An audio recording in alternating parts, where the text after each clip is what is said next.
தருக்கன் என சொல்லப்படும் பெருமிதம் 4 சிறப்புகளால் வரலாம் என இலக்கணம் கூறுகிறது. அதில் ஒன்று கொடை. கடையேழு வள்ளல்கள் என சிறப்பிக்கப்படுவோர் அனைவரும் அரசர்களே. அவர்கள் 7வரும் கொடை எனும் சிறப்பால் வள்ளல் என புகழப்பட்டார்கள். திருப்பாவையும் வள்ளலை போற்றுகிறது. ஆனால் மனித வள்ளல் அல்ல. 3வது பாசுரமாகிய ஓங்கி உலகளந்த பாடலிலும் வள்ளல் பெரும் பசுக்கள் என்ற சிறப்பு கொடுக்கப்படுகிறது.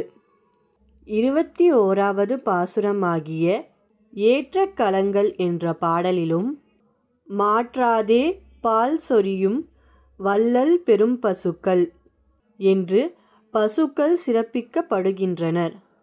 வள்ளல் பெருமக்கள் எக்காலத்திலும் கொடுப்பதிலிருந்து பின்வாங்க மாட்டார்கள். இல்லாத காலத்திலும் இயன்றதை வழங்குவார்கள்.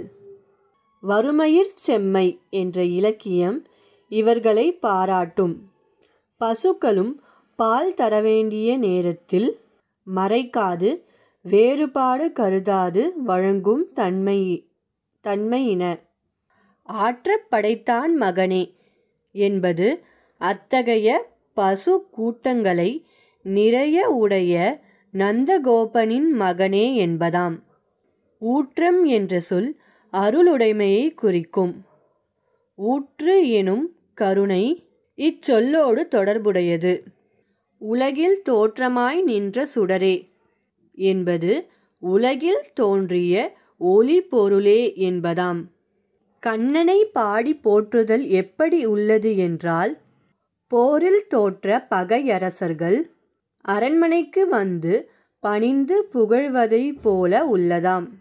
அரசர்கள் பணிவதற்கு முன்பு பகையரசர்களாகத்தான் இருந்தார்கள். போரில் தோற்றதால் வேறு வழியின்றி பணிந்து போற்றுவார்கள். ஆனால் நோன்பு பாவையர் என்றைக்குமே கண்ணனின் அடியார்கள். ஆகவே அடிபணிதலுக்கு மட்டுமே இந்த உவமை பொருத்தம்.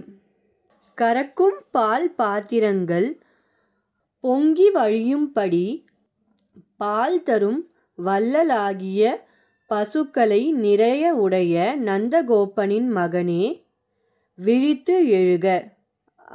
அருள் உடையவனே, பொறுமை உடையவனே. பகைவர்கள் போரில் தோற்றபின் அடைக்கலமாக உன்னை அடைந்து துதிக்கும் நிலை போல உன் திருவடிகளை போற்றி புகழ்ந்து நாங்கள் உயர்வு பெறுவோம்.